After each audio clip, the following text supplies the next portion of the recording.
Hello बच्चों, कैसे हैं आप सब। आई होप बढ़िया होंगे और पढ़ाई भी बहुत बढ़िया तरीके से चल रही होगी। मैं निपुण नैयर लेकर आया हूं एक धमाकेदार वीडियो जिसके अंदर मैं कवर करने वाला हूं आपके 15 मार्क्स की जर्नी। जी हां, क्लास 12 में इनऑर्गेनिक केमिस्ट्री में आने वाले डी&एफ और कोऑर्डिनेशन कंपाउंड्स को निचोड़ कर लेकर आया हूं इन 50 क्वेश्चंस में।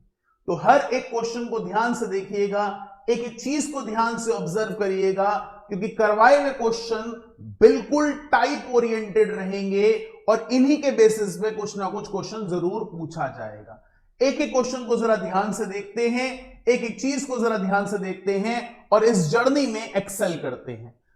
पहला क्वेश्चन अगर मैं लेकर चलूं तो पहले मैं डी&एफ की बात करूंगा, फिर लेटर ऑन कोऑर्डिनेशन कंपाउंड्स पे आऊंगा। तो सबसे पहले अगर हम बात करें तो पहला क्वेश्चन है, on what grounds can you say that scandium is a transition element but zinc is not. तो बेटा बताया गया था कि अगर एक स्पीशीज अपना पेनल्टीमेट शेल इनकंप्लीटली फिल्ड दिखाता है जीरो ऑक्सीडेशन स्टेट पर या फर्स्ट ऑक्सीडेशन स्टेट पर, तो हमारे लिए वो कहलाता है ट्रांजिशन एलिमेंट। लेकिन अगर कोई एलिमेंट ऐसा नहीं कर पाता है या कंप्लीटली फिल्ड पेनल्टीमेट शेल दिखाता है तो हम बोलते हैं उसको नॉन ट्रांजिशन एलिमेंट। तो जहां पर स्कैंडियम की बात की जाए, it is a transition element while zinc is not a transition element although it belongs to a transition block। तो जिंक की पूरी फैमिली ट्रांजिशन एलिमेंट की कैटेगरी में नहीं फॉल करती है। तो पहला क्वेश्चन इस तरीके से है। दूसरा question, why do the transition elements exhibit higher enthalpy of atomisation. तो बेटा अगर हम ट्रांजिशन एलिमेंट्स की बात करें तो उनमें लेफ्ट टू राइट मूव करते वक्त डी ऑर्बिटल्स में एक एक इलेक्ट्रॉन इंक्रीज करता है। डी ऑर्बिटल्स के इलेक्ट्रॉन्स की तीन बड़ी इंपॉर्टेंट बातचीत होती है। पहली बातचीत कि उनके पास कैपेबिलिटी होती है मेटालिक बॉन्डिंग की। दूसरी, उनके पास कैपेसिटी होती है कलर्स इंपार्ट करवाने की। तीसरी, उनके पास एबिलिटी होती है मैग्नेटिक करेक्टर दिखाने की। तो आज अगर मैं फर्स्ट प्रॉपर्टी पे जाऊं, because of unpaired electrons in d orbitals they have the tendency to develop metallic bonding. और जब ये मेटालिक बॉन्डिंग दिखाएंगे तो उस मेटालिक बॉन्डिंग को तोड़ने के लिए आपको एक सर्टेन अमाउंट ऑफ एनर्जी चाहिए होगी। वो एनर्जी कहलाएगी enthalpy of atomization. Higher the number of unpaired electrons, higher is the enthalpy of atomization।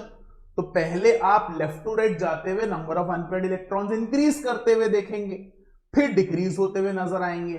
तो आपकी एंथैल्पी ऑफ एटमाइजेशन इंक्रीज करेगी, फिर डिक्रीज करेगी। इसके बाद next question, name the transition element which does not exhibit variable oxidation state. तो बेटा variable oxidation state ना दिखाने वाला अगर मैं ट्रांजिशन एलिमेंट बोलूं तो वो है स्कैंडियम।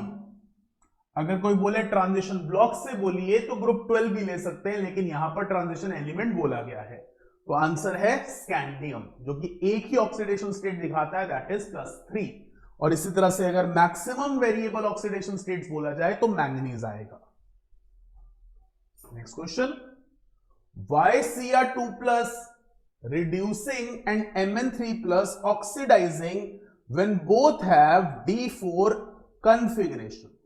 तो बेटा अगर हम किसी के रिड्यूसिंग की बात कर रहे हैं तो डेफिनेटली वो खुद ऑक्सीडाइज हो रहा है, वो Cr3+ पे जा रहा है।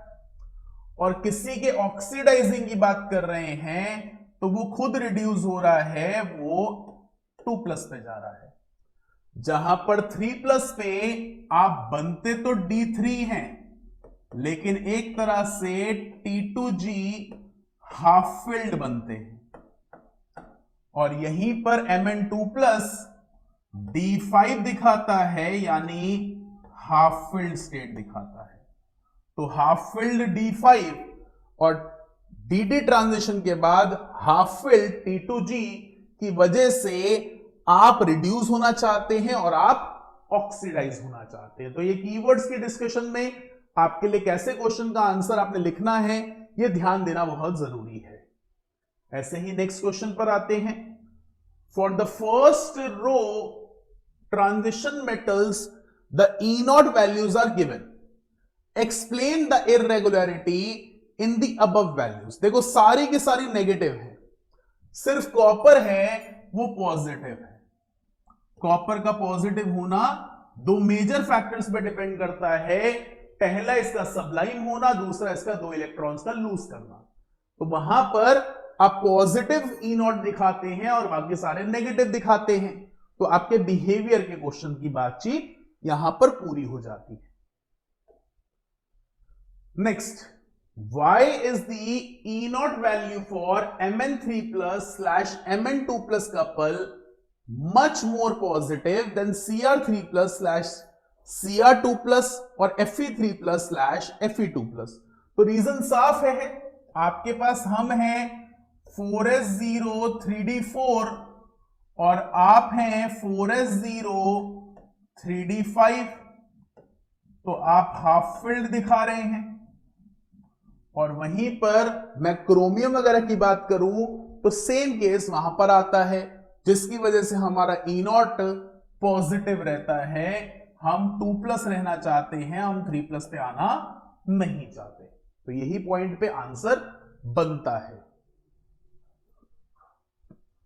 चलिए, calculate the magnetic moment of a divalent ion in aqueous solution if its atomic number is 25। Divalent है तो पहले तो एटॉमिक नंबर 25, हालांकि हम सबको पता है ये मैंगनीज है, बट मैं X25 लिखकर भी चलूं तो 1s2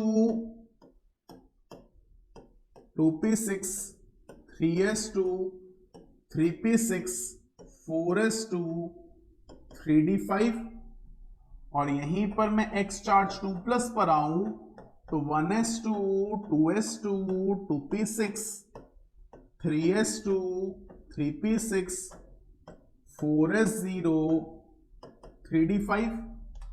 अब यहां पर D में 5 अनपेयर्ड इलेक्ट्रॉन्स, तो mu equals to √n into n+2 या म्यू इक्वल्स टू √5 इंटू 7 या म्यू इक्वल्स टू √35। देखिए जल्दी से,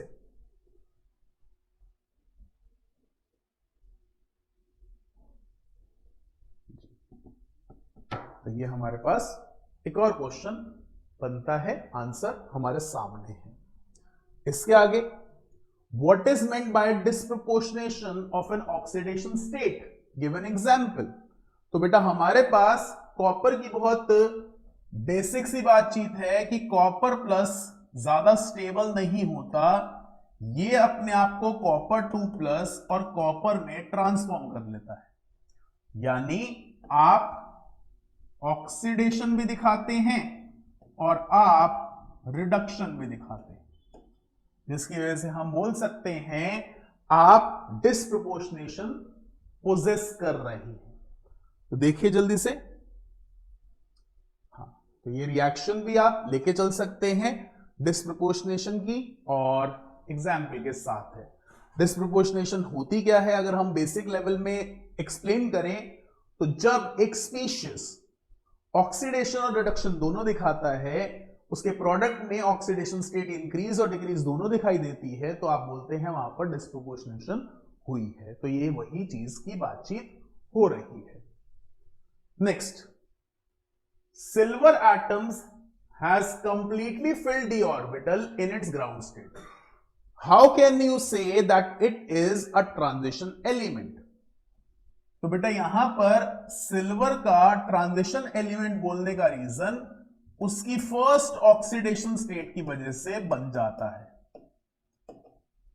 और क्योंकि फर्स्ट ऑक्सीडेशन स्टेट हमारे पास वैसे भी हम कॉपर वाले हैं, तो वहां पर हमारी फर्स्ट ऑक्सीडेशन स्टेट पर हम कहीं ना कहीं अपना पेनल्टीमेट शेल इनकम्प्लीटली फिल्ड कर लेते हैं, जिसकी वजह से हम ट्रांजिशन एलिमेंट कहलाए जाते हैं।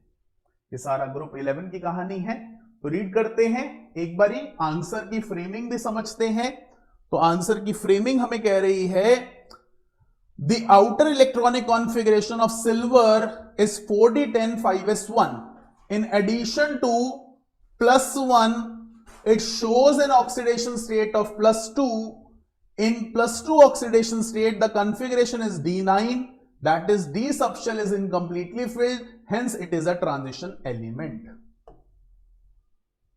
देखिए, चलिए next question. Next question. In series scandium to zinc, the enthalpy of atomization of zinc is the lowest. That is this much. Why? तो definitely आपकी इलेक्ट्रॉनिक कॉन्फ़िगरेशन 4s2 3d10 रहेगी, तो there is 0 unpaired electrons.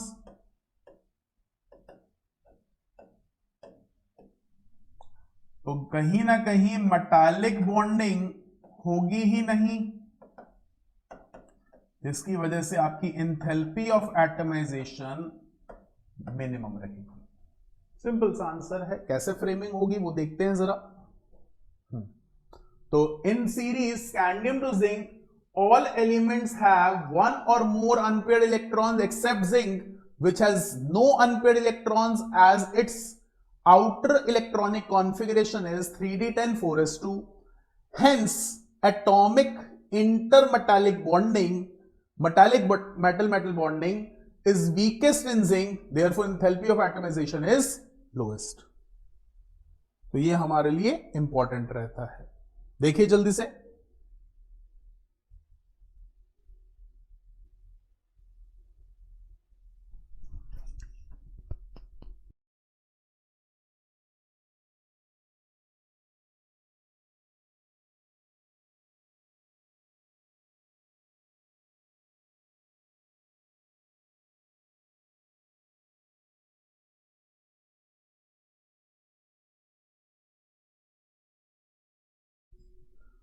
हाँ जी चलिए, तो यहां से next question की बात करते हैं। Next question, which of the 3D series of transition metal exhibit the largest number of oxidation states and why? ये तो उस टाइम पे भी मैंने डिस्कस करा था कि इसका आंसर बनेगा मैंगनीज, और रीजन है आपके पास 5 अनपेयर्ड इलेक्ट्रॉन्स हैं डी में।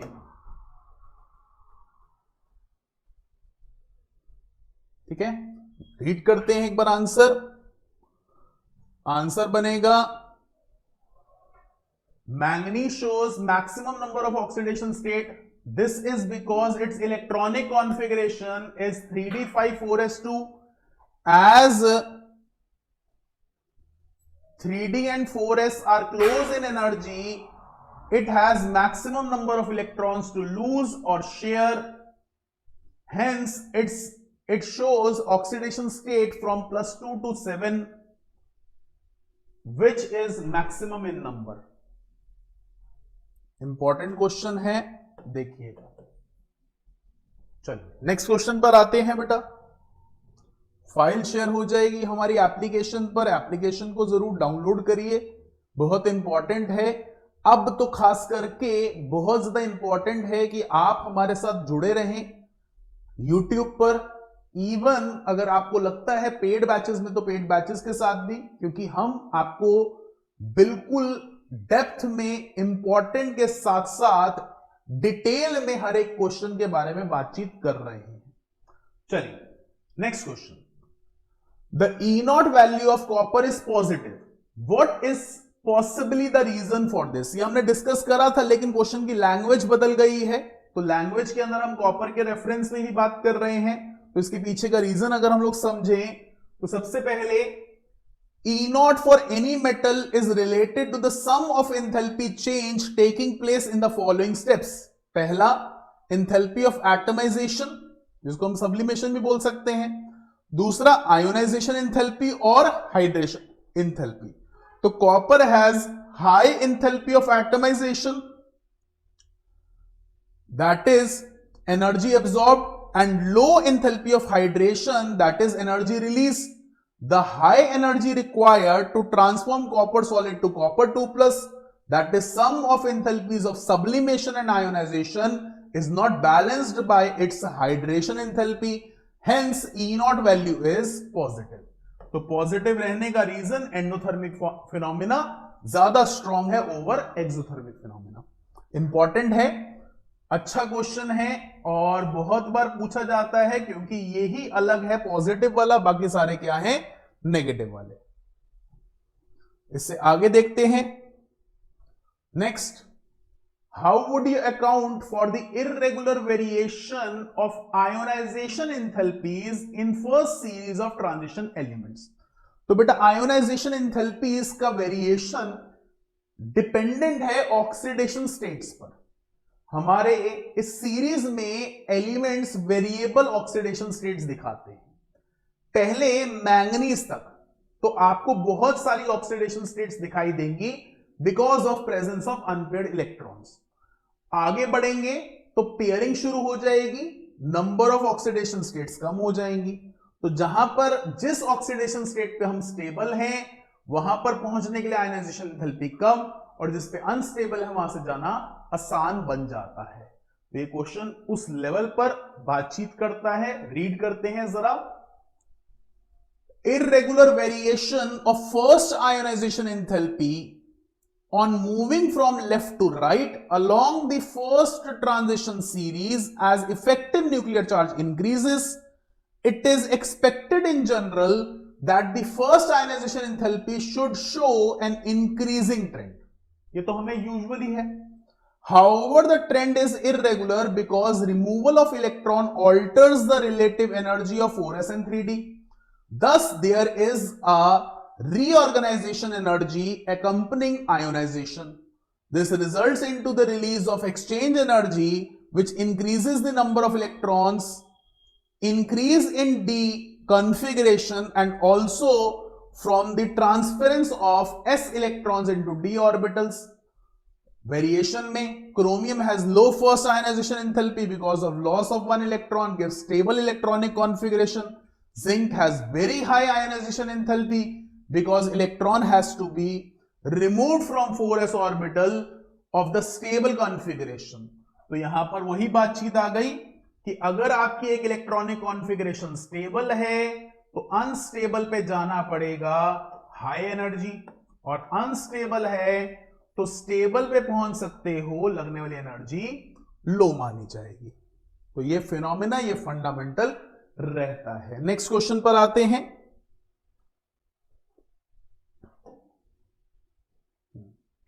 Why is the highest oxidation state of metal exhibit in its oxide or fluoride only?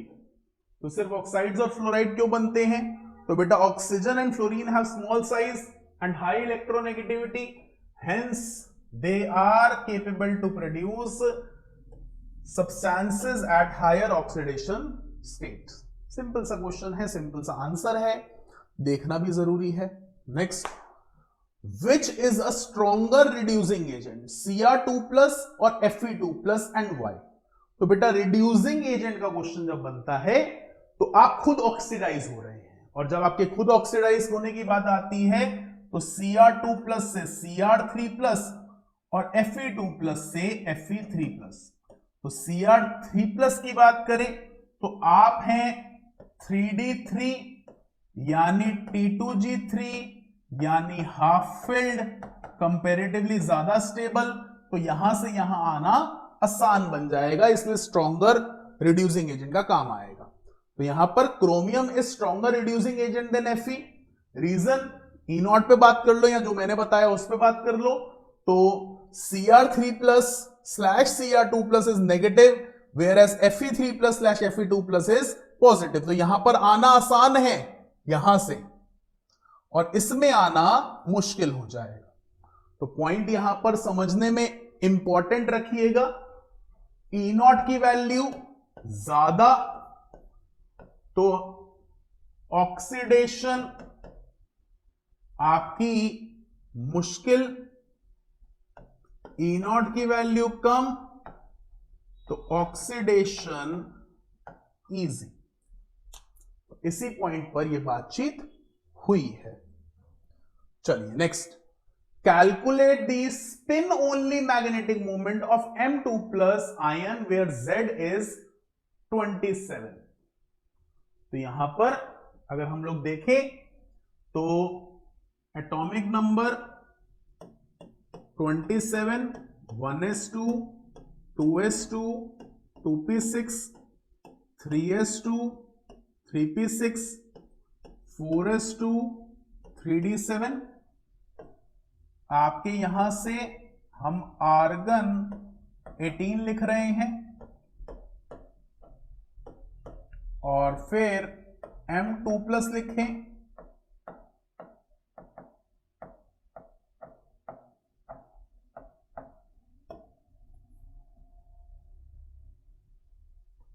तो ये बनेगा।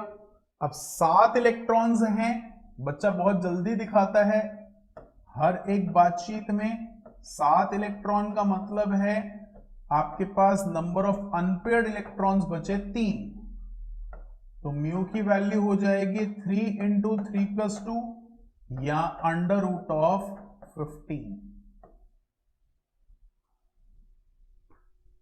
ये आपके पास बातचीत है। देखिए, चलिए नेक्स्ट क्वेश्चन देखते हैं। बातचीत यहीं पर है। Why is copper plus iron is not stable in aqueous state? हमने ऑलरेडी इसका एक क्वेश्चन वाइज डिस्कशन करा था कि कॉपर प्लस को जब भी आप पानी में डालते हैं तो ये डिस्प्रपोर्शनेशन दिखाता है और Cu2 प्लस और Cu बना लेता है, जिसकी वजह से हम बोल सकते हैं पानी में +1 ऑक्सीडेशन स्टेट स्टेबल नहीं है। तो यहां पर अगर हम लोग देखें हाइड्रेशन के ऊपर आंसर आएगा, copper 2 plus is much more stable than copper plus. This is because although second ionization enthalpy of copper is large, but hydration enthalpy of copper 2 plus is much more negative than that of copper plus, and hence it is more than compensates for the second ionization enthalpy of copper. Therefore, many copper plus compounds are unstable in aqueous solution and undergoes disproportionation. Important question, तो ये question आपके लिए फिर दोबारा से important बन जाता है। नेक्स्ट क्वेश्चन पर आते हैं, ध्यान दीजिएगा। Actinoid contraction is greater than from element to element than lanthanoid contraction, why? तो बेटा लेंथेनोइड कॉन्ट्रैक्शन एक्टिनोइड कॉन्ट्रैक्शन अपने आप में एक बहुत इंपॉर्टेंट आर्टिकल है। While moving left to right आपका एटॉमिक साइज छोटा होता है। अब लैंथेनॉइड्स में 4f सीरीज आती है लेकिन एक्टिनॉइड्स में 5f सीरीज आती है, तो 4f का साइज छोटा होता है, नंबर ऑफ इलेक्ट्रॉन्स बढ़ते हैं, रिपल्शन ज्यादा हो जाती है, लेकिन 5f में रिपल्शन कम रहती है, जिसकी वजह से बाहर वाले को रिपल्शन कम मिलती है और इस वजह से आपका ये बिहेवियर कॉन्ट्रैक्शन में दिखाई देता है। एक्टिनॉइड की कॉन्ट्रैक्शन ज्यादा हो जाती है लैंथेनॉइड की कॉन्ट्रैक्शन से। तो सिंपल लैंग्वेज में, this is due to poor shielding by 5f electrons in the actinoids than that by 4f electrons in lanthanoids. देखिए जल्दी से, इंपॉर्टेंट है क्वेश्चन। चलिए नेक्स्ट क्वेश्चन पर आते हैं। Why are Mn2 plus compounds more stable than Fe2 plus compounds towards oxidation to +3?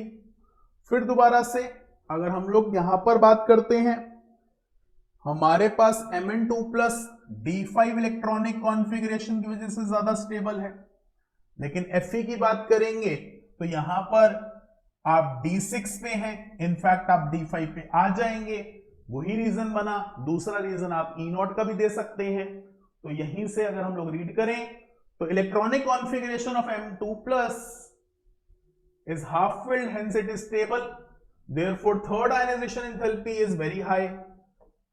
Third electron can be lost easily. In case of Fe2 plus, electronic configuration is 3d6. Hence, it can lose one electron easily to give stable configuration of 3d5.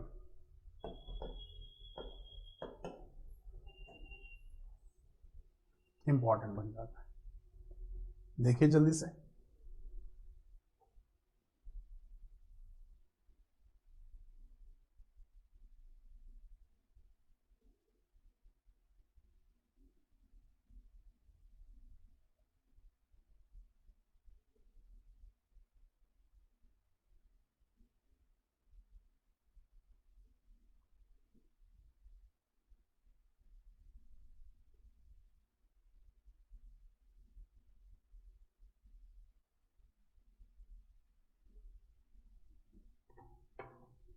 चलिए next question पर आते हैं।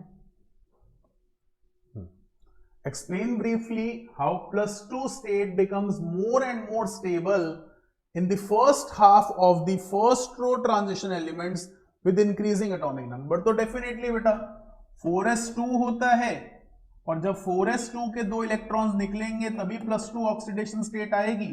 Comparatively smaller atomic size makes it more stable. तो यहां पर read करें, except scandium all other first row transition elements show an oxidation state of +2. This is due to loss of 2 4s electrons in the first half. As we move from Ti to Mn2+, the electronic configuration changes from 3d2 to 3d5.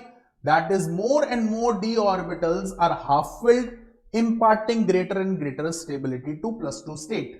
In the second half, electrons are filled from 3d6 to 3d10. That is, electrons in the 3d orbitals pair up, hence number of half filled orbital decreases, hence stability of +2 state also decreases. Important। बच्चा लोग question के साथ answer की language भी लिखी है, सिर्फ इसी रीजन की वजह से लिखी है आपको फ्रेमिंग में दिक्कत ना आए। ये जिस बच्चे ने निचोड़ लिया, ये जिस बच्चे ने कर लिया, उसके लिए D&F और आगे चलकर कोऑर्डिनेशन कंपाउंड में कहीं दिक्कत नहीं आएगी। इसके अलावा बेसिक सी मेरी वन शॉट देखिए दोनों चैप्टर्स की और धुएंधार तरीके से अपने पेपर में बैठ जाइए, दोनों चैप्टर बहुत बढ़िया तरीके से हो जाएंगे। चलिए, what is lanthanoid contraction and what are the consequences of lanthanoid contraction, ये हमने डिस्कस करा है। लेफ्ट टू राइट मूवमेंट में साइज डिक्रीज करता है, क्वेश्चन इंपॉर्टेंट है, देखेंगे। इसी तरह से what are the characteristics of the transition elements and why are they called as transition elements, which of the d block element may not be regarded as transition element. तो बातचीत वही चल रही है, हम ट्रांजिशन एलिमेंट इसलिए कहलाते हैं क्योंकि हमारा पेनल्टीमेट शेल इनकम्प्लीटली फिल्ड होता है ग्राउंड स्टेट पर या फर्स्ट ऑक्सीडेशन स्टेट पर। अब अगर कोई एलिमेंट ऐसा है जिसका ऐसा बिहेवियर नहीं दिखाई देता तो वो नॉन ट्रांजिशन होगा, हालांकि ट्रांजिशन ब्लॉक का हिस्सा जरूर रहेगा। इसके बाद in what ways is the electronic configuration of transition element differ from non transition element. तो भैया ट्रांजिशन एलिमेंट में डी ऑर्बिटल इनकम्प्लीटली फिल्ड दिखना चाहिए, लेकिन नॉन ट्रांजिशन में वो कंप्लीटली फिल्ड दिखाई देता है, देख सकते हैं।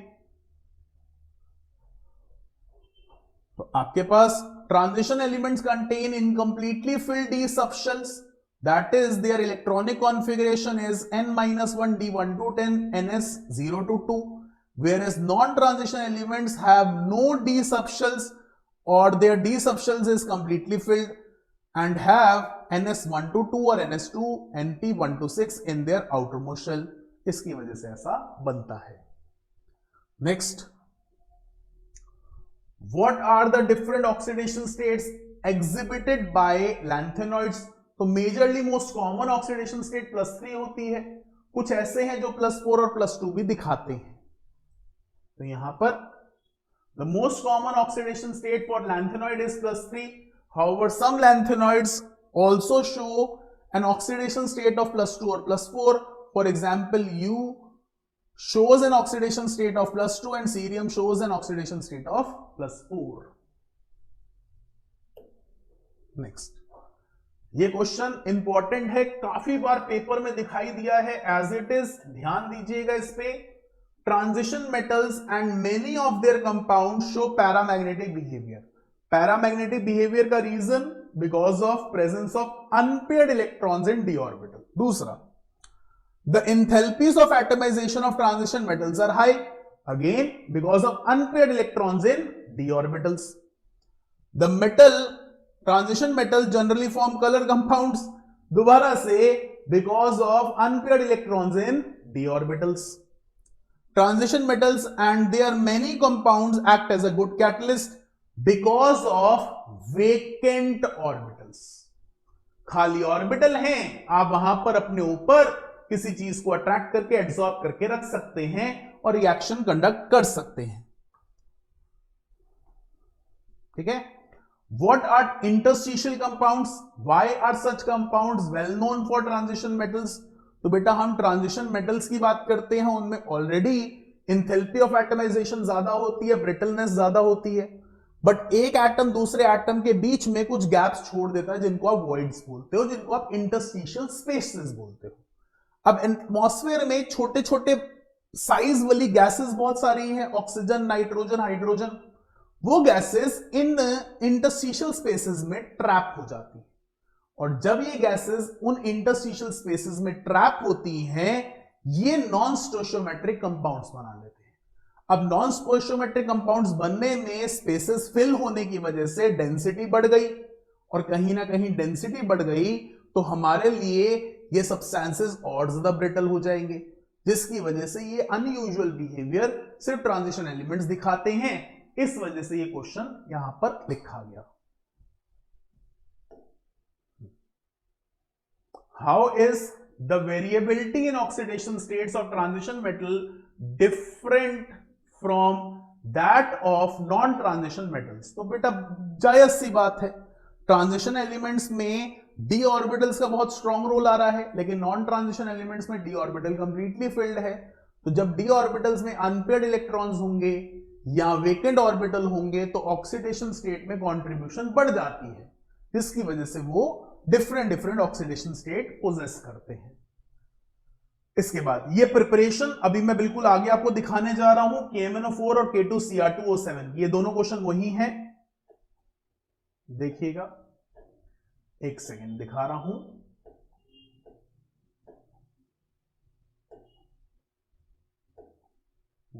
एक सेकेंड पहले, चलो पहले वो वाला क्वेश्चन देख लेते हैं, फिर इस पे आते हैं. चलिए, तो सबसे पहले अगर हम लोग बात करें, क्वेश्चन है give the preparation and details of potassium dichromate. तो बेटा पोटेशियम डाइक्रोमेट की प्रिपरेशन हमारे सामने है. ये words as it is by line आपको याद होने चाहिए. पॉइंट टू पॉइंट रीड करते हैं, एक एक करके समझते हैं क्या क्या चीजें हो सकती हैं. तो potassium dichromate is a very important chemical used in leather industries and as an oxidant for preparation of many azo compounds. Dichromates are generally prepared from chromate, which in turn are obtained by fusion of chromite ore with sodium or potassium carbonate in free excess of air. The reaction with sodium carbonate occurs as follows. The yellow solution of sodium chromate is filtered and acidified with sulfuric acid to give a solution from which orange sodium dichromate Na2Cr2O7.2H2O can be crystallized. Sodium dichromate is more soluble than potassium dichromate. The lather is therefore prepared by treating the solution of sodium dichromate with potassium chloride. Orange crystal of potassium dichromate crystallizes out. The chromates and dichromates are interconvertible in aqueous solution depending upon its pH of the solution. The oxidation state of chromium in chromate and dichromate solution is the same. उसके बाद sodium and potassium dichromates are strong oxidizing agents. The sodium salt has a greater solubility in water and is extensively used as an oxidizing agent in organic chemistry. Potassium dichromate is used as a primary standard in volumetric analysis. In acidic solution, its oxidation action can be represented as follows. Thus, acidified potassium dichromate will oxidize iodide, 2 iodine, sulfides 2 sulfur, tin 2 to tin 4 and iron 2 to iron 3.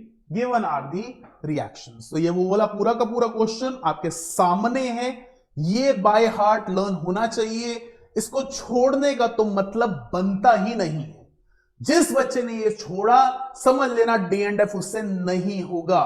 अगर उस बच्चे ने इस पे command दिखा दी, इससे अगले वाले क्वेश्चन में कमांड दिखा दी, तो गारंटेड है आपके 7 मार्क की जर्नी में 2 से 3 मार्क तो पक्के होने वाले हैं।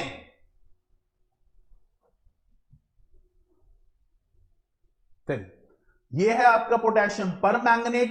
तो potassium permanganate is prepared by fusion of MnO2 with an alkaline metal hydroxide and an oxidizing agent like KNO3. This produces the dark green K2MnO4 which disproportionates in a neutral or acidic solution to give permanganate reactions. Commercially, it is prepared by the alkaline oxidative fusion of MnO2 followed by the electrolytic oxidation of manganate. Reactions.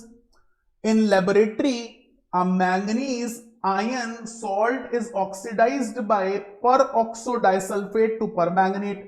Reaction. Potassium permanganate forms a dark purple crystal which are isostructural with those of KClO3. The salt is not very soluble in water. Reaction. इसके बाद इसकी reactions याद होनी चाहिए। हमारे पास ये कुछ acidic medium की हैं। पॉइंट ऑफ इंफॉर्मेशन बहुत जरूरी है, देखना भी बहुत जरूरी है। ध्यान से देखिएगा, एसिडिक नेचर में या एसिडिक सोल्यूशन में MnO4 चार्ज माइनस Mn2+ बनते हुए नजर आएगा हर जगह पे।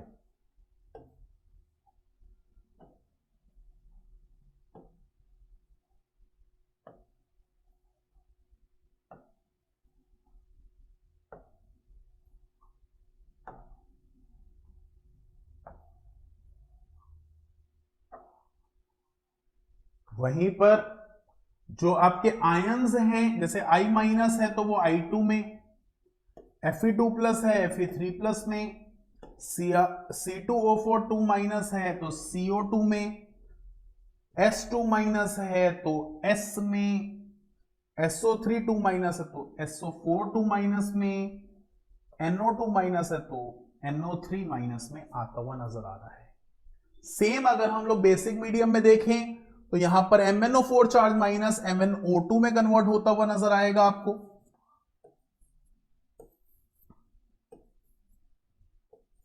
और बाकी आपके सामने I- से IO3-, S2O3 से SO4 2-, Mn2+ से अगेन MnO2। तो ये एक और रिएक्शन है जहां पर आपको डिस्प्रपोर्शनेशन दिखाई देती है, तो ये भी आपके लिए इंपॉर्टेंट बनती है। तो ये दोनों ही प्रिपरेशन बहुत ज्यादा वेटेड हैं, इन पे वेट और इंपैक्ट बहुत स्ट्रांगली होना चाहिए, कोई भी बच्चा इस चीज को स्किप ना करे। चलिए वापस आते हैं हमारे बाकी वाले क्वेश्चंस पर और ध्यान देते हैं हर एक चीज पर, ताकि कोई भी चीज, कोई भी क्वेश्चन यहां से स्किप या मिस नहीं हो।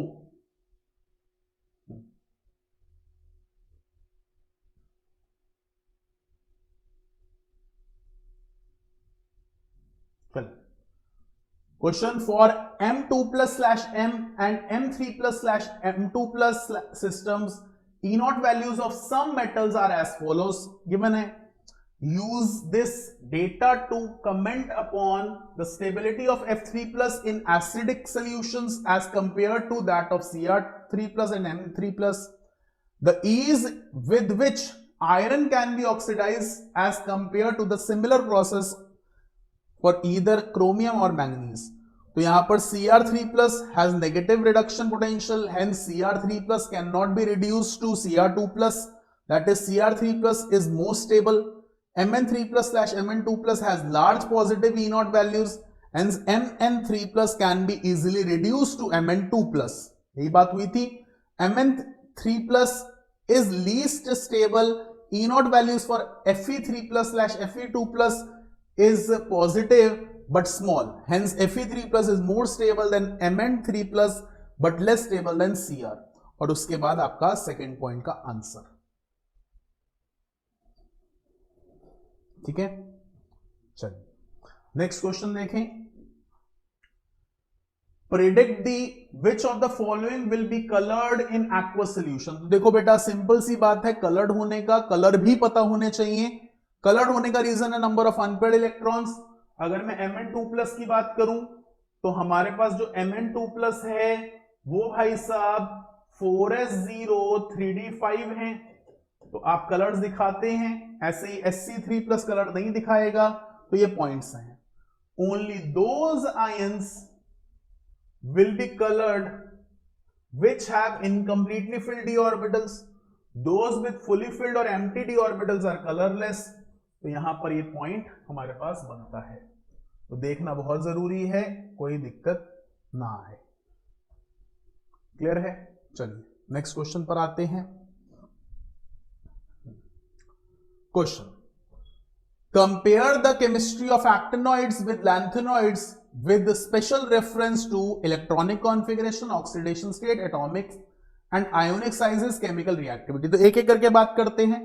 इलेक्ट्रॉनिक कॉन्फ़िगरेशन तो बेटा मैंने पहले भी बताया, लैंथेनॉइड्स में 4f फिल होता है और एक्टिनॉइड्स में 5f, तो वही पॉइंट है। रीड करिए जल्दी से। इसके बाद ऑक्सीडेशन स्टेट्स, तो बेटा हमारे लिए लैंथेनॉइड्स और एक्टिनॉइड्स में एक्टिनॉइड्स का साइज बड़ा होता है, उनके अंदर proton to proton ratio nucleus में भी बढ़ जाती है, जिसकी वजह से रिपल्शन होने की वजह से रेडियो एक्टिवनेस बढ़ जाती है। तो यहां पर पॉइंट अगर हम लोग समझें तो lanthanoids show limited oxidation states out of which +3 is most common. This is because of large energy gap between 4f and 5d subshells. On the other hand, actinoids show a large number of oxidation states because of small energy gap between 5 and 6d and 7s subshells. Important.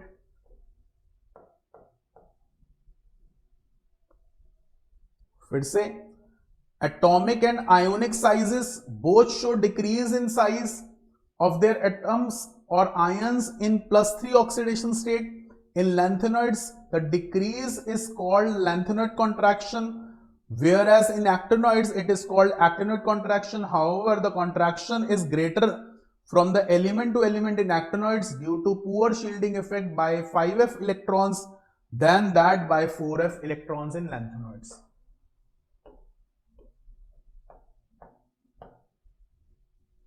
ठीक है, चलिए इससे आगे, how would you account for the following? Of the D4 species, Cr2+ is strongly reducing while Mn3+ is strongly oxidizing, ये हमने पहले बात करी है। Cobalt 3+ is stable in aqueous solution but presence of complexing reagents it is easily oxidized, ये भी बात हमने करी है। The D1 electronic configuration is very unstable in ions, क्योंकि जल्दी से इलेक्ट्रॉन लूज करके अपने आप को स्टेबल करना चाहता है। तो ये हमारे पास क्वेश्चन है, देख सकते हैं, रीडिंग कर सकते हैं।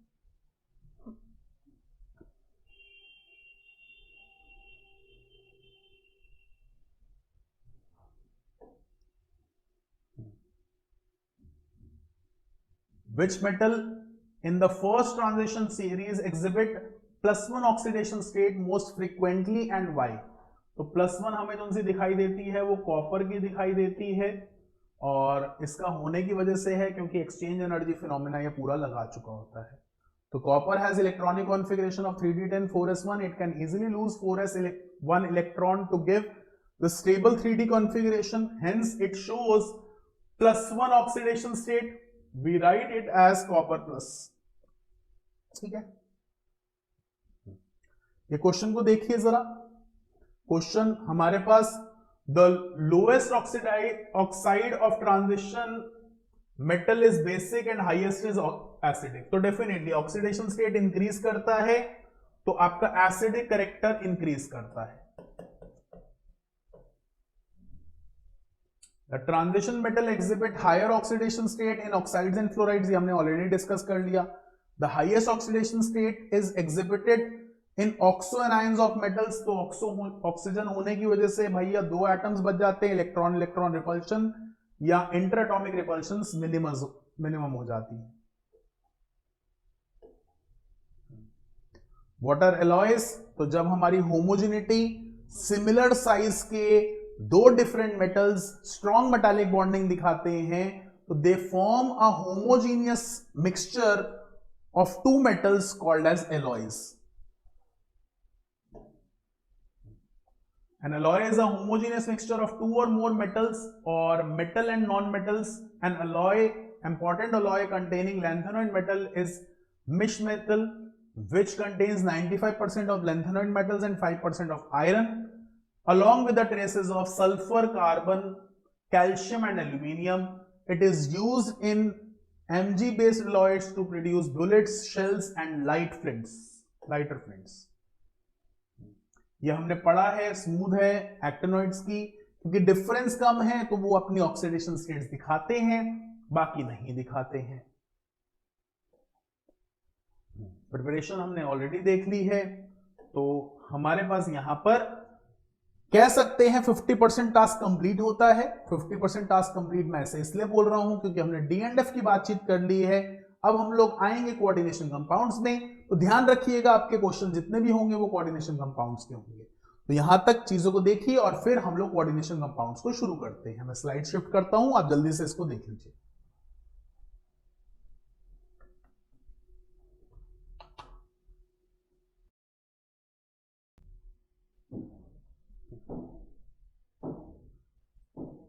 चलिए, तो अब कोऑर्डिनेशन कंपाउंड्स के क्वेश्चंस पर आते हैं. सबसे पहला question, on the basis of following observation made with aqueous solution, assign secondary valencies to metals in the following compounds. बोला गया जब हमने इसको एक्सेस ऑफ AgCl के साथ रिएक्ट कर AgNO3 के साथ रिएक्ट करवाया तो हमारे 2 मोल्स बने AgCl के. तो 2 मोल्स बनने का मतलब है बाकी 4 NH3 हमारे कोऑर्डिनेट कंपाउंड बना रहे हैं, तो इसकी सेकेंडरी वैलेंसी हो गई 4 की.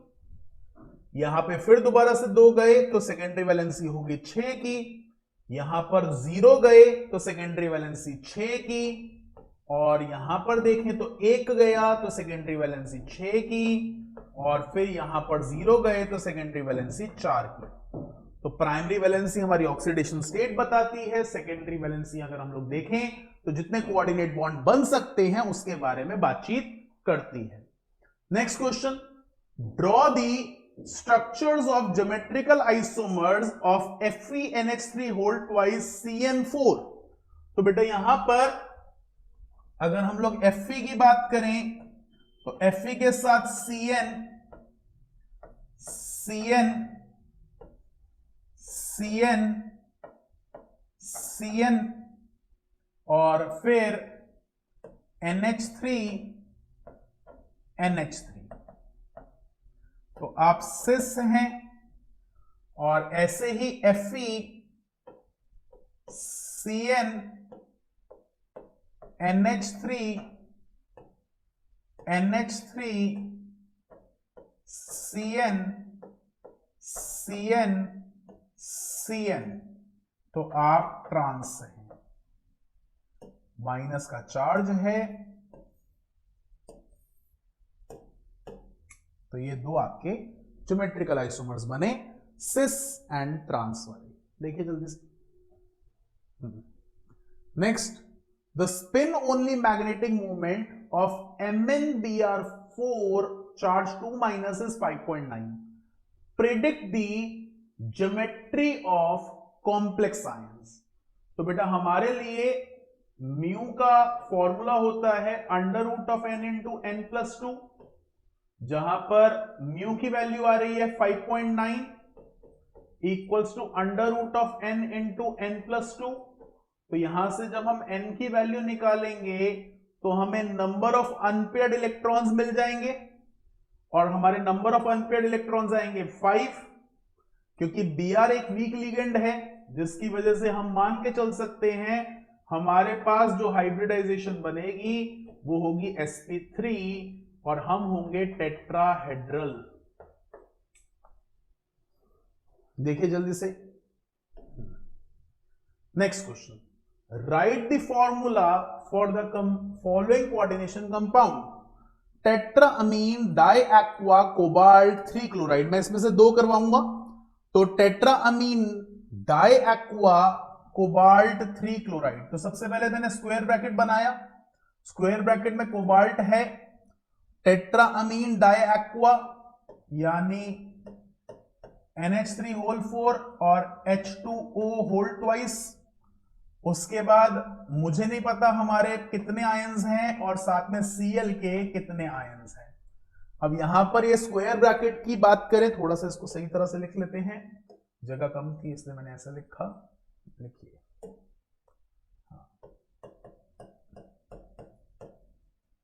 यहां पर x और Cl माइनस y। अब जरा इसका ओवरऑल चार्ज निकालें तो आप 3 पर हैं, प्लस 0 तो आप पे भी 3 हो गया, स्क्वायर ब्रैकेट पे 3 का चार्ज है और Cl पे -1 का चार्ज है, तो क्रिस क्रॉस लगेगा। तो आपका फॉर्मूला बन जाएगा CO NH3 whole 4 H2O whole twice Cl3। इसके बाद सेकेंड देखते हैं, पोटेशियम टेट्रासायानो निकलेट 2। तो पोटेशियम फिर के x स्क्वायर ब्रैकेट, निकलेट के लिए निकल, टेट्रासायानो के लिए Cn होल 4 और ब्रैकेट क्लोज। मुझे नहीं पता आप कितने हैं बट आप y हैं तो इस पर प्लस भी लिख लेते हैं। हाँ, तो अब इसको चेक करें तो आप निकलेट जो कि 2 है -4 इक्वल्स टू -2, तो आप पे -2 आएगा, तो आप बन गए K2 NiCN होल 4, ये आयन बने। तो ये हुआ हमारा फर्स्ट का और सेकंड का आंसर। जल्दी से आप लोग ये 3rd 4th 5th 6th try करेंगे और कमेंट में आंसर लिखेंगे।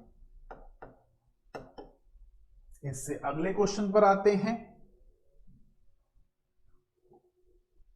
हाँ, आयुपेक नेमिंग देनी है इन कंपाउंड्स की, फिर दोबारा से मैं 2 कंपाउंड्स लेकर चलूंगा, बाकी सब आप करेंगे और क्वेश्चन का आंसर कमेंट सेक्शन में जरूर देंगे। तो आंसर पे हम लोग आते हैं, तो यहां पर हुआ हेक्सा अमीन कोबाल्ट ब्रैकेट नहीं पता क्लोराइड। मैंने कोबाल्ट इसलिए लिखा क्योंकि आप कैटायनिक स्फीयर हैं। अब इसका चार्ज देखें तो 0 और कहीं ना कहीं आप है +3, ठीक है। इसी तरीके से सेकंड देखें तो आप अमीन और क्लोराइडो हैं, तो आपके पास कौन सा आता है पेंटा अमीन,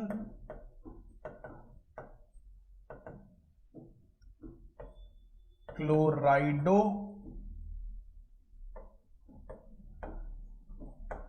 कोबाल्ट, आप 0 -1 2 तो +3, फिर दोबारा से Cl यानी क्लोराइड।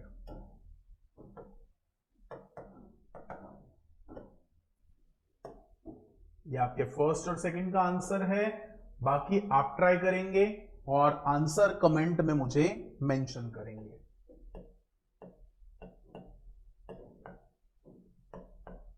अभी तक अगर आप देखेंगे तो हम लोगों ने 2 तरीके के मेजर क्वेश्चंस देखे हैं, एक वर्नर्स थ्योरी का, एक नॉमेनक्लेचर का और एक आइसोमेरिज्म का। नेक्स्ट क्वेश्चन पर आते हैं, ध्यान दीजिएगा। Indicate the type of isomerism exhibit by the following complex and draw the structure of these isomerism.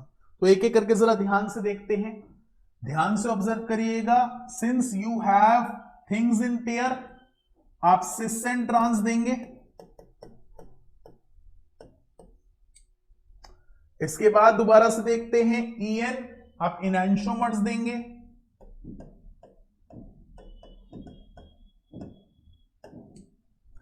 इसके बाद आपके स्क्वायर ब्रैकेट के बाहर NO3 माइनस है और अंदर आयन है, तो ये आयोनाइजेशन आइसोमर भी दे सकता है। और साथ अच्छा NO2 को हम लोग, हाँ, और NH3 को लेकर चले तो हम सॉल्वेशन आइसोमेरिज्म भी दे सकते हैं।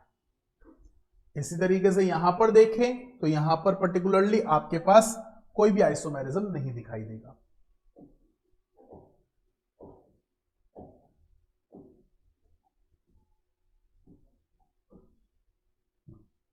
Next, explain on the basis of valence bond theory that NiCN4 2- ion with square planar structure is diamagnetic and NiCl4 charge 2- with tetrahedral geometry is paramagnetic. देखो इसके पीछे का लॉजिक, आप पूरा का पूरा वैलेंस बॉन्ड थ्योरी लिखिए।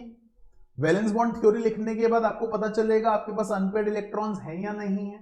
आपके पास अनपेयर्ड इलेक्ट्रॉन्स नहीं होंगे तो आप डायमैग्नेटिक और होंगे तो पैरामैग्नेटिक। अब यहां पर हमें हिंट कैसे पता चलेगा इस क्वेश्चन के आंसर का? वैसे तो वीबीटी के बेसिस पे ही आप आंसर दे रहे हैं। हिंट में अगर आप ध्यान से देखें तो आपने सबसे पहले चेक करना है आपका स्ट्रॉन्ग लिगेंड है या नहीं है। देखो कोऑर्डिनेशन नंबर 4 इसका भी है, कोऑर्डिनेशन नंबर 4 इसका भी है। आप में स्ट्रॉन्ग लिगेंड नहीं है, वीक लिगेंड है, तो आप तो पेयरिंग करने से रहे, लेकिन आप में स्ट्रॉन्ग लिगेंड है तो आप पेयरिंग करेंगे। अब पेयरिंग में ऑड होते तो एक तब भी रह जाता, इवन है तो कोई नहीं रहेगा, इसलिए आंसर साफ बनेगा कि आप स्ट्रॉन्ग लिगेंड कैरी कर रहे हैं जिसकी वजह से पेयरिंग होती है, offering 0 unpaired electrons in d orbitals while it offers certain number of unpaired electrons in d orbitals. Answer कैसे है उसके अकॉर्डिंगली आप बातचीत कर सकते हैं। क्वेश्चन अच्छा है, क्वेश्चन इंपॉर्टेंट है, ऐसे ही क्वेश्चन, ऐसे ही टाइप के क्वेश्चन आपको दिखाई देंगे अभी। और फिर दोबारा से same, NiCl4 charge 2- is paramagnetic, week ligand, coordination number 4, अनपेयरिंग नहीं हुई, मतलब अनपेयर्ड रह गए, पेयरिंग नहीं हुई, जिसकी वजह से आप पैरामैग्नेटिक हैं। वही NiCO4 इज डायमैग्नेटिक, इसने जरूर पेयरिंग करी है जिसकी वजह से कोई अनपेयर्ड इलेक्ट्रॉन नहीं बचा। सेम क्वेश्चन, सेम बातचीत। हाँ, आंसर देख सकते हैं कैसे फ्रेमिंग चल रही है। तो NiCl4 charge 2-, Ni is +2 oxidation state with the configuration 3d8-4s0. Cl- is a weak ligand, it cannot pair up the electrons in 3d orbitals, hence it is paramagnetic. In NiCO4, Ni is in 0 oxidation state with configuration 3d8-4s2. In the presence of CO ligand, the 4s electron shift to 3d to pair up 3d electrons, thus there is no unpaired electron. तो बेटा यही बातचीत important है। हां, आप इसके अंदर बाकी चीजों के एलिमेंट्स वीबीटी के थ्रू ऐड कर सकते हैं। ऐसे ही सेम क्वेश्चन आपके पास सीएफटी में भी आएगा, वो भी दिखाता हूं आपको। हाँ, question, FeH2O 6 3+ is strongly paramagnetic whereas this is weakly paramagnetic, explain। तो बेटा हम स्ट्रांगली पैरामैग्नेटिक इसलिए हैं क्योंकि नंबर ऑफ अनपेयर्ड इलेक्ट्रॉन ज्यादा हैं, लेकिन आप वीकली पैरामैग्नेटिक हैं क्योंकि आपके नंबर ऑफ अनपेयर्ड इलेक्ट्रॉन्स कम है। सेम क्वेश्चन, सेम तरीका, सेम आंसर साथ के साथ चलते हुए नजर आएंगे। देखिए, in both the complexes Fe is in +3 oxidation state with the configuration 3d5. Cn- is a strong ligand. In its presence, 3d electron pair ups leaving only one unpaired electron. The hybridization is d2sp3 forming inner d orbital complex. H2 is a weak ligand. In its presence, 3d orbitals do not pair up. The hybridization is sp3d2 forming an outer orbital complex containing 5 unpaired electrons, hence it is strongly paramagnetic। तो भाई आपकी pairing ने एक बचाया और आपकी pairing हुई नहीं तो बहुत सारे बचे, जिसकी वजह से स्ट्रांगली पैरामैग्नेटिक और वीकली पैरामैग्नेटिक का कॉन्सेप्ट आया।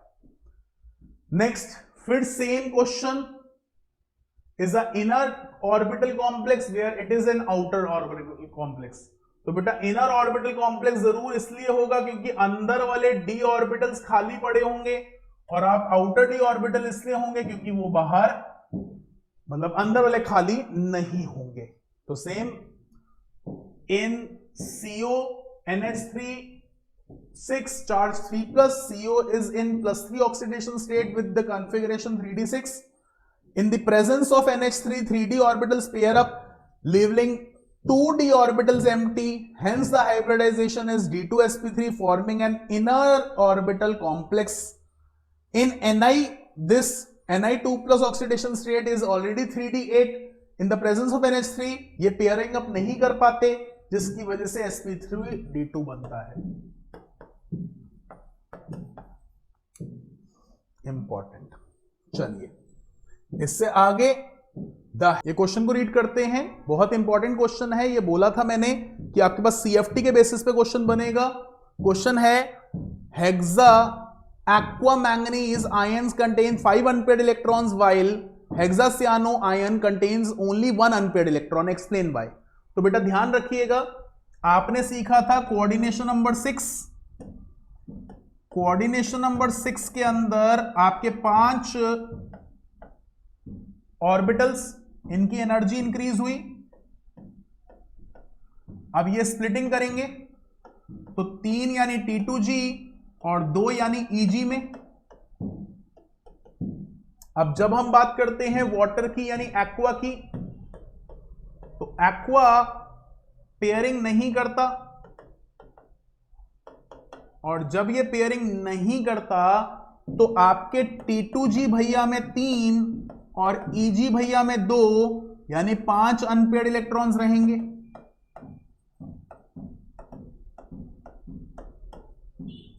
लेकिन जब आपके पास होगा Cn, ये तो पेयरिंग करेगा, और पेयरिंग करेगा तो T2G में 5, Eg में 0। इसको अगर हम T2G में 5 देखें तो ये एक अनपेयर्ड इलेक्ट्रॉन रहेगा, जिसकी वजह से हमें ऐसा बिहेवियर दिखाई देता है। ये इंपॉर्टेंट क्वेश्चन है, अच्छा क्वेश्चन है, मजेदार क्वेश्चन है। चलिए नेक्स्ट बातचीत, हाँ लिखना कैसे है वो देख सकते हैं। तो Mn in +2 oxidation state has the configuration of 3d5 in presence of H2O as a ligand. The distribution of these 5 electrons is 3 T2G3 Eg2, that is all the 5 electron remains unpaired. In presence of Cn as a ligand, the distribution is T2G5 Eg0, that is 2 T2G orbitals contain paired electrons while third contains unpaired one. Explain the bonding in coordination compounds in terms of Werner's postulate। तो भैया Werner's ने बोला था कि हमारा अगर एक species है वो आयोनिक बॉन्ड बनाता है तो आप उसको डबल डिस्प्लेसमेंट रिएक्शन में पार्टिसिपेट करवा सकते हो, लेकिन कोऑर्डिनेट बॉन्ड बनाता है तो उसको पार्टिसिपेट नहीं करा सकते। तो जो आयंस अभी भी आपके मेटल के साथ चिपके रहेंगे वो डबल डिस्प्लेसमेंट नहीं दिखा रहे, यानी कोऑर्डिनेट बॉन्ड बना रहे हैं, सेकेंडरी वैलेंसी दे रहे हैं, और जो डिस्प्लेस हो जाएंगे वो प्राइमरी वैलेंसी दे रहे हैं, यानी ऑक्सीडेशन स्टेट ऑफर कर रहे हैं। तो एक्सपेरिमेंट के बेसिस पे बातचीत हुई थी। इसी तरीके से explain with 2 example each of the following coordination entity, ligands, coordination number, coordination polyhedron, homoleptic, heteroleptic and even chelate. तो ये सारी टर्मिनोलॉजी आपको पता होनी चाहिए, 1 मार्क के क्वेश्चन में पूछी जा सकती है। आई होप इसको वन शॉट में अगर आप देखेंगे तो आपको आंसर मिल जाएगा। Same unidentate, bidentate, ambidentate ligands, और फिर इनके बारे में बातचीत है, और साथ में ज्योमेट्रिकल आइसोमेरिज्म का हमने क्वेश्चन देखा है, और इसके बाद discuss the nature of bonding in the following coordination entities on the basis of valence bond theory. चलिए एक कर लेते हैं, देखते हैं किस तरीके से चलता है और किस तरीके से अप्रोच बनती है। तो FeCN6 चार्ज 4-, सबसे पहले हमारे पास जो कोऑर्डिनेशन नंबर है वो 6 है, उसके बाद ऑक्सीडेशन स्टेट निकालें तो x -6 इक्वल्स टू -4, तो x इक्वल्स टू +2। अब हम आ जाएं Fe पर, तो आप हैं 26, 1s2, 2s2, 2p6, 3s2, 3p6, 4s2, 3d6, और वहीं पर हम अगर Fe2+ की बात करें तो आप हो जाएंगे 4s0, 3d6, और उसी के बेसिस पे अगर हम दोबारा से देखें तो रीअरेंजमेंट में हमारे पास 3s2, 3p6, 3d6, 4s0, 4p0, 4d0। अब हमें पता है Cn is a strong ligand, तो भैया पेयरिंग होगी तो 3d6 जोन सा हमारा है इस तरीके से रहेगा, बाकी खाली रहेंगे। अब 6 लिगेंड्स आ रहे हैं तो हमारे 6 ऑर्बिटल्स एज D2sp3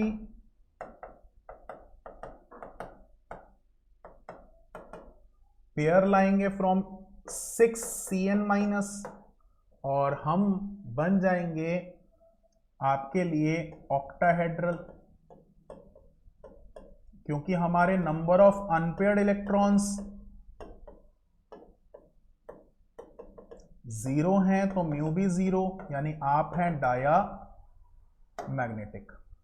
तो बनाने के लिए आपके लिए Fe, एक Cn, दूसरा Cn, तीसरा Cn, चौथा Cn, पांचवा Cn, छठा Cn, और यहां पर चार्ज हो गया 4 माइनस का।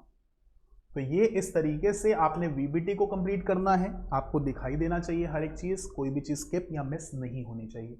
इससे आगे अगर हम लोग ऑब्जर्व करें तो splitting of degenerate orbitals of crystal octahedral crystal field, तो ये ऑलरेडी मैंने आपको बताया है। स्प्लिटिंग के अंदर आपके पास पहले एनर्जी इंक्रीज होती है आपके डी ऑर्बिटल्स की, डीजेनरेट ऑर्बिटल्स की, फिर वो स्प्लिट करते हैं एज T2g एंड EG, जहां पर T2g की कम एनर्जी, EG की ज्यादा एनर्जी रहती है। उसी के बेसिस पे ये सारी है। उसके बाद जो लीगेंड एनर्जी लेकर आएगा उसके बेसिस पे बात रहेगी। तो स्पेक्ट्रोकेमिकल सीरीज में जो लीगेंड ज्यादा एनर्जी लेकर आता है, पेयरिंग करवा सकता है, वो स्ट्रॉन्ग लीगेंड, और जो नहीं करवा सकता वो वीक लीगेंड रहता है। तो ये क्वेश्चंस आपके पास काफी इंपॉर्टेंट रहते हैं, देख सकते हैं एक बार इसको।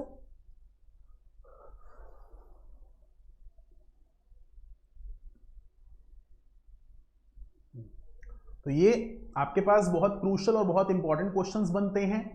यहां पर ये क्वेश्चंस को कंप्लीट करिएगा। आई होप प्री बोर्ड के अंदर ये क्वेश्चंस बहुत सपोर्टिव रहेंगे। फाइल आप लोगों को मिल जाएगी, फाइल को कंप्लीट करके रखिएगा, क्वेश्चंस को ध्यान से रखिएगा, ऑब्जर्व करिएगा, और इसी के साथ साथ हमारे चैनल को सब्सक्राइब करके रखिएगा। अगर आपको लगता है कि अभी भी आपको हमारे साथ जुड़ना है पेड बैचेस के अंदर, तो हमारे पेड बैचेस अभी ही शुरू हुए हैं। हम ना सिर्फ CBSE की जर्नी बल्कि CUT की जर्नी भी आपके साथ बहुत स्ट्रांगली लेकर चल रहे हैं। आपको लगता है सिर्फ केमिस्ट्री ज्वाइन करना है, तो केमिस्ट्री का इंडिविजुअल बैच भी है। डिस्क्रिप्शन में आइए, डिस्क्रिप्शन में लिंक के अंदर एप्लीकेशन का लिंक है, उसको जरा एक्सेस करिए, सारी की सारी चीजों को एक्सप्लोर करिए। आपको मेरा कोर्स भी नजर आएगा, साथ के साथ आपको मेंबरशिप प्लान भी नजर आएंगे। दोनों ही इफेक्टिव जर्नी है, इफेक्टिव पार्टिसिपेशन है, and definitely you will succeed in a very great way. So make sure आप हर एक चीज को कंप्लीट करते हैं, रिवाइज करते हैं, रिकॉल करते हैं, और साथ में जुड़े रहते हैं, क्योंकि नेक्स्ट वीडियो बहुत इंपॉर्टेंट रहेगी। मेरे साथ लाइव वीडियोस में मंडे, वेडनेसडे, फ्राइडे रात को 9 बजे जुड़िएगा। बहुत ही धुआंधार इंपॉर्टेंट क्वेश्चंस की सीरीज में करवा रहा हूं, जिसकी आज ये फर्स्ट वीडियो है, एंड डेफिनेटली आगे भी वीडियोस आएंगी आपके लिए बहुत इंपॉर्टेंटली आपके इसी चैनल पर। मिलेंगे नेक्स्ट क्लास में, तब तक के लिए take care, stay healthy, parents का ध्यान रखते रहिए।